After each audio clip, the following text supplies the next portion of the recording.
Last week, I'm driving on 285 towards my home in Dunwoody, and I see a police car on the far right flash on its strobe lights, launch itself into the stream of traffic, hone in on a car, lock on. The unhappy car slows to a stop, and just as I'm passing by, thanking my lucky stars, I'm not him, I see that the driver is a young black man, maybe 25 years old. Instantly, surge of anger. Anger towards a country in which I really can't be sure why that man was stopped, whether it was for a truly legitimate reason or because he was driving while black. Anger also because the rest of us just kept to our lanes, eyes forward, minds focused on our private destinations and oblivious to the common good and how injustice to one never fails to be injustice to us all. It's the poem by William Butler Yeats, Coming Alive. Turning and turning in the widening gyre, the falcon cannot hear the falconer. Things fall apart. The center cannot hold. Mere anarchy is loosed upon the world. The blood-dimmed tide is loosed, and everywhere the ceremony of innocence is drowned. The best lack all conviction, while the worst are full of passionate intensity. Now, obviously, on 285, all of us in our cars were going way too fast to stop. To stop on a dime would have been disastrous.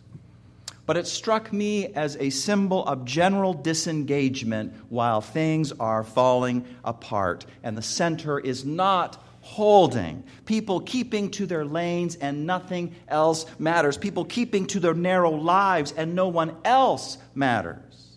We need passionate intensity, not from the worst, but from the best. We need that passionate intensity right now in the face of injustices of all kinds. The ceremony of innocence is being drowned. I don't know why you're not saying amen. Because I know you know what I'm talking about. There is a word that comes from the Akan people of Ghana, Sankofa. Often it is symbolized by a bird that turns around and reaches for the egg on its back so as to bring that egg forward. Sankofa means that we take what's good from the past and we bring it into our present because it will heal us. It will show us the way forward. And so today we reach back to the transcendentalists. That's our spiritual tradition. That is our native spirituality. We turn back to that because passionate intensity comes from them. These folks who were instigators of what historians call the American Renaissance, and of course instigators of so many other things. People like Ralph Waldo Emerson, he's one of ours, Margaret Fuller, Elizabeth Peabody, Bronson Alcott, James Freeman Clark, Theodore Parker, and of course, Henry David Thoreau. It was the 1830s and the 1840s, and they too felt that the ceremony of innocence was being drowned. In their day, it was the full-blown institution of slavery, despite the unequivocal human rights affirmation of the Declaration of Independence. We hold these truths to be self-evident, that all men are created equal, that they are endowed by their Creator with certain inalienable rights, and that among these are life, liberty, and the pursuit of happiness. America declared this against England, saw itself as taking the moral high ground. But guess which one of them would abolish slavery first? Guess which one? England in 1834 abolished slavery in all its colonies. As for America, and I'm standing on my tiptoes to say that, as for America, in the 1840s, it would find itself fighting an illegal war. Not the first time, right? It'd be fighting an illegal war, the Mexican-American War, in order to expand slavery. That's what that war was about. Shameful. To our transcendentalist ancestors, it really did feel like the center was not holding, that things were falling apart. Economic meltdown that rivals our more recent Great Recession frayed the fabric of society, and so did radical changes spurred on by technological and economic innovation. Before 1830, everything had been primarily local, from one's sense of identity to working conditions to the manufacture of goods. It took time, lots of time, for messages to go to from point A to point B. It took time to get anywhere. And all of this came to an end rapidly. The invention of the telegraph allowed for news to cross far distance instantly. Then there was the railroad, newly built tracks crisscrossing the land, bringing with it a new sense of national identity and also new economic opportunity, allowing sons and daughters to leave home to find wage-earning jobs in the cities or in the new textile mills of New England, leading to the transient population in cities rising at an alarming rate, unregulated working conditions becoming worse and worse, even as more and more money was being made, because, money doesn't trickle down. I hope we have learned that lesson, and it didn't back then either. Lots of money made, it didn't trickle down. Old ways lost, one by one. Old traditions and old comforts and old securities lost, one by one, and new ways needing to be found. Transcendentalism comes out of this kind of chaos. That's what it comes from. This is the reason for their passionate intensity. Everything was at stake, and they knew it. And so, only that day dawns to which we are awake. That's from Henry David Thoreau. Unless the sleeper wakes up, there can be no morning, just a perpetual midnight of ethical schizophrenia and materialism and social confusion. The sleeper must awaken to the abundant truths and powers of the soul. This is how we become free in our minds and hearts, even as we find ourselves surrounded by unfreedom everywhere, on all sides. This is what powers us to do the right thing in an unethical age of slavery and warmongering. This is what keeps us poised and flowing and fluid when everything around us feels disorienting and strange. There is a dawning day that we can experience here and now. We can join the sun in its new morning, but only if the sleeper wakes up. Now, another way of saying this is only if a person learns how to live more deliberately. I wish to live deliberately, says Thoreau, in language that is immortal, in language that sings. I wish to live deliberately, to front only the essential facts of life and see if I could not learn what it had to teach, and not, when I came to die, discover that I had not lived. I did not wish to live what was not life. Living is so dear. In an immoral, confusing age, he had to get clear on who he was and whose he was. Identity was the solution. And so to achieve that, on July 4th, 1845, he went to Walden Pond to more fully immerse himself in the cycles and rhythms of the natural world. I feel, he says, that I draw nearest to understanding the great secret of my life in my closest intercourse with nature. But now you need to know that Walden was just on the edge of the town of Concord, meaning that Thoreau was not completely isolated and immersed in wilderness. So an equally important part of his Walden experience was conversation with the folks back in Concord, which again was not very far away, folks like Emerson.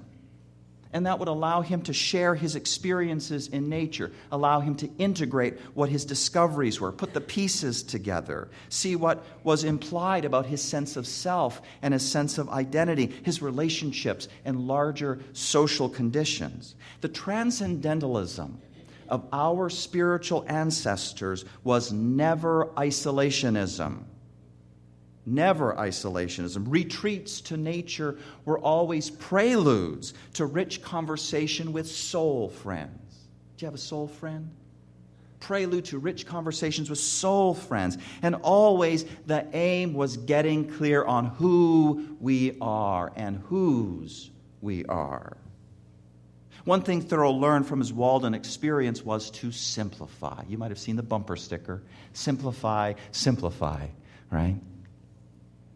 Simplify, simplify. Part of this means refusing to fill yourself up with things that feel urgent but are in fact draining and demoralizing. So you end up having no room for that which truly vitalizes. Refusing to endlessly ruminate on experiences of futility and cruelty and difficulty and disappointment so that there's no room for anything else. Refusing to be like the short-sighted man in a museum who studies Van Gogh's Starry Night or some other take-your-breath-away painting, but he studies it from 2 inches away. Just think about that image. He studies it from 2 inches away, and intellectually, he has clearly and accurately identified 12 different kinds of blobs of color. He has identified 7 different shapes. But he can't see the whole thing. He is missing out on purpose. He is missing out on the meaning of things. Our lives, says Thoreau, are frittered away by detail. We live too up close to things, short-sighted. And this makes for a form of spiritual sleepwalking. But to simplify is to make room for abundance. It is to empty ourselves of the non-essential so that we can be filled with the essential. Walden taught him this. And it also taught him to aspire. We must, Thoreau says, learn to reawaken and keep ourselves awake, not by mechanical aids, but, listen, but by an infinite expectation of the dawn. That man, he says, who does not believe that each day contains an earlier, more sacred hour than he has yet profaned, has despaired of life and is pursuing a descending way. He is pursuing a darkening way. And as I think on what this means, a story comes to mind from the work of Abraham Maslow, founder of humanistic psychology and one of the founders of transpersonal psychology. And I have shared this story before, but it is so good. It is provocative enough to be worthy of being shared again and written on our hearts. It's just so good. Maslow's focus was on self-actualization, or what we Unitarian Universalists might say, people giving full expression of the worth and dignity that is inherently theirs. Now, in the course of his studies, he determined that self-actualizing people very naturally have spiritual experiences. I don't care what you believe about God, you will have. So, actualizing people will naturally have spiritual experiences. And by that I mean profound moments of love, understanding, happiness, rapture, during which a person feels more whole, more alive, more self-sufficient, and yet more a part of the world, more aware of truth, of justice, of harmony, of goodness. But now here's the story. When Maslow's students began to talk to each other about their peak experiences, they began having them all the time. Listen to that. It was as if the simple act of being reminded of the existence of spiritual experiences like this was enough to make them happen more and more often. Talking and thinking about moments of people being saved every day makes it more likely that we will have such moments ourselves. Conversely, if we do not talk and think about such things, we may block their happening. And Unitarian Universalists, we need to hear this because, even we can fall into the error of hearing that word spiritual and thinking, oh, that's a belief in Jesus. Or that's a belief in some kind of heaven or hell or whatever. No, that is our spirituality. And that's something to be proud about. So when I say spirituality, that's it. That's it right there. I don't care what you believe about God. Tell me about your experiences of justice and truth and beauty. And are you forgiving more in your life? That is spirituality for us. That's our religion. That's our religion. And if we don't talk about that, thank you. If we don't talk about that, then it's not going to happen as frequently as we want it to. We need to talk about that. We are to aspire, says Thoreau. Talking about God evokes God energy. Talking about heaven brings heaven closer. Hold fast to an infinite expectation of the dawn. Hold it close, since, as he says, it does not forsake us in our soundest sleep. It goes with us even as we walk through the valley of the shadow of death.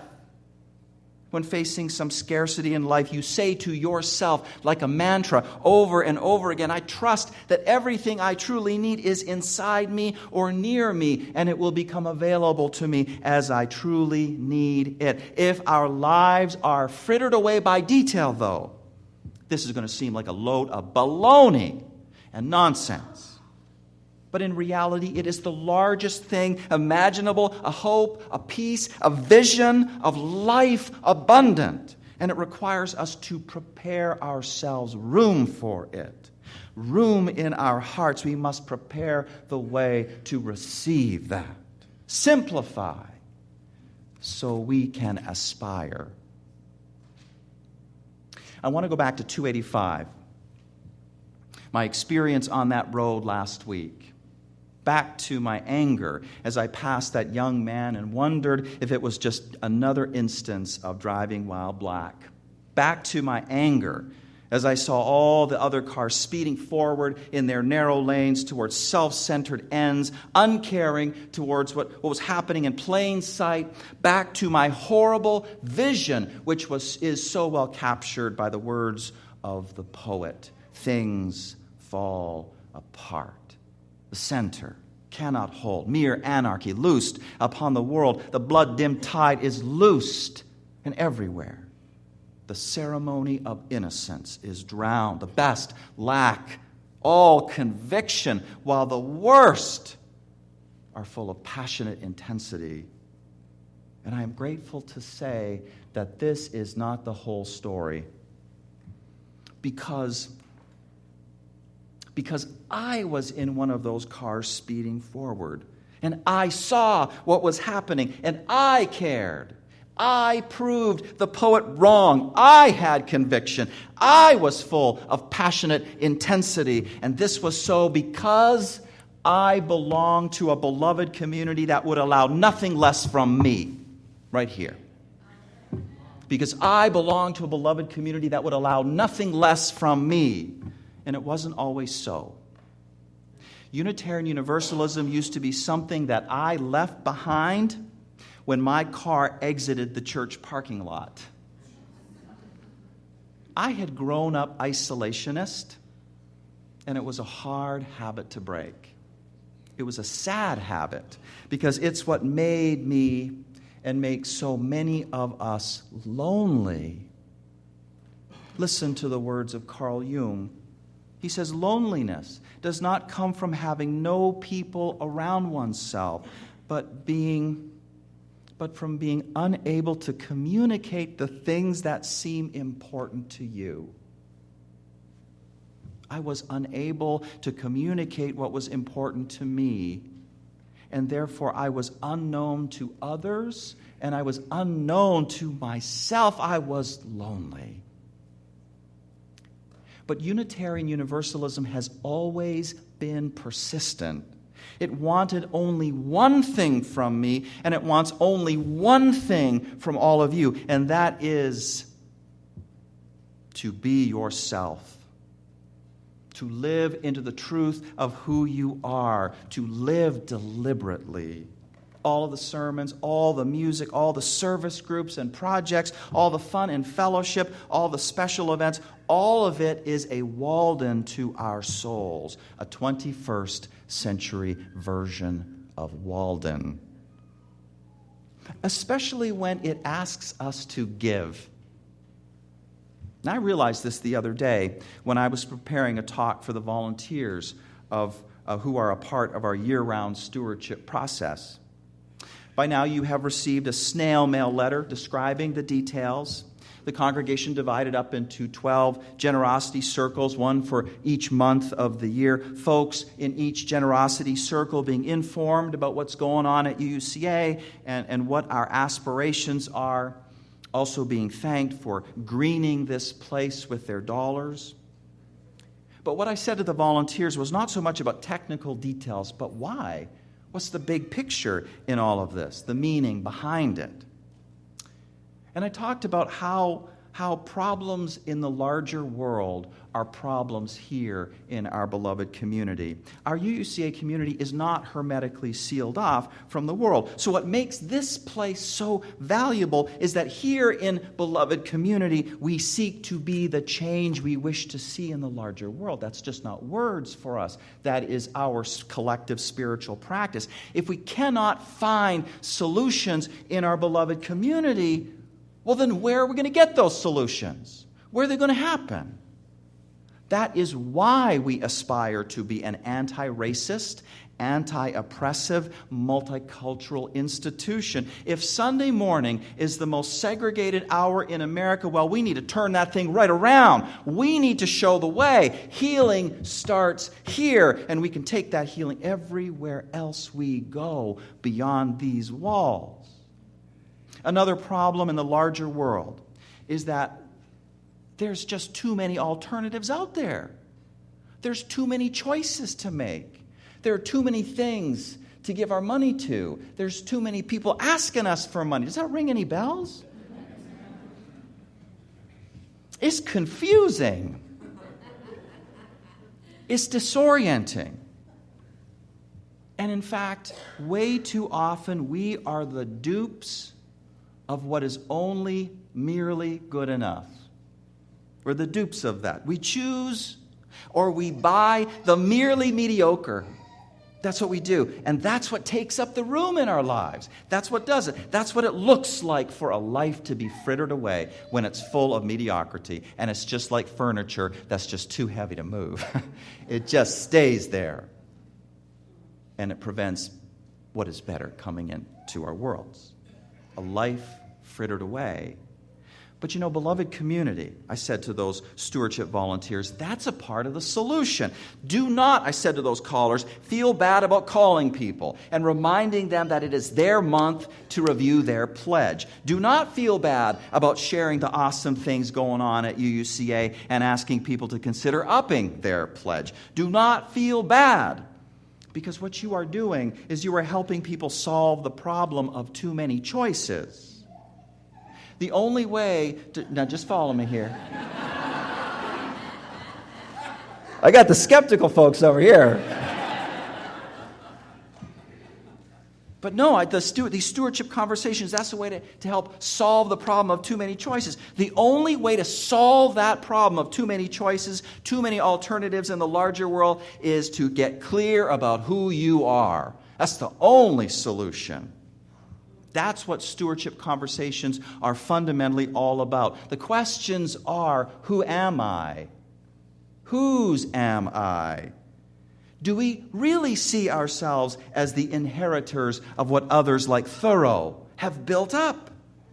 Are we committed to passing this on to our friends and our families and our children and our grandchildren? Are we committed to building the world we dream about? Are we committed? What we have right here are some of the basics of transcendentalism. Conversation helping us to simplify, to get down to the essentials. Simplifying so that there is room in our hearts to aspire. So don't feel bad about making those calls, I said to those volunteers. And I'm saying that to all of us. Do not be taken aback when you receive a call like that. Of course, talking about money is uncomfortable. Of course it is. But that's because we are not necessarily clear on our values. And the effort to get clear feels like struggling through muck, mud, threatening to suck our boots off our feet. Of course that doesn't feel good. But understand what is trying to happen. It's not about the minister getting a Learjet, folks. It's not about that. Beloved community is doing a good thing. Beloved community is trying to help you get clear on who you are and what really counts for you. And this clarity is going to help you everywhere you go, way beyond the walls of this place. We are being the change we wish to see in this world. We need the best people to have convictions. We need the best people to be passionately intense. It happens here, in this 21st century version of Walden, which will never settle for less. The budget will never be big enough for all we aspire to be. Through the power of our combined efforts, we need to make sure that we live in a country where if someone is pulled over by the police, we can know with confidence it is for reasonable cause, and for reasonable cause only. Future generations rely on the good we accomplish now, even as, like the Sankofa bird, we reach back to our spiritual ancestors and we receive from them a blessing for our present. We need to build the world we dream about, starting right here. You are the best, so you be passionately intense. Be passionately intense. Amen.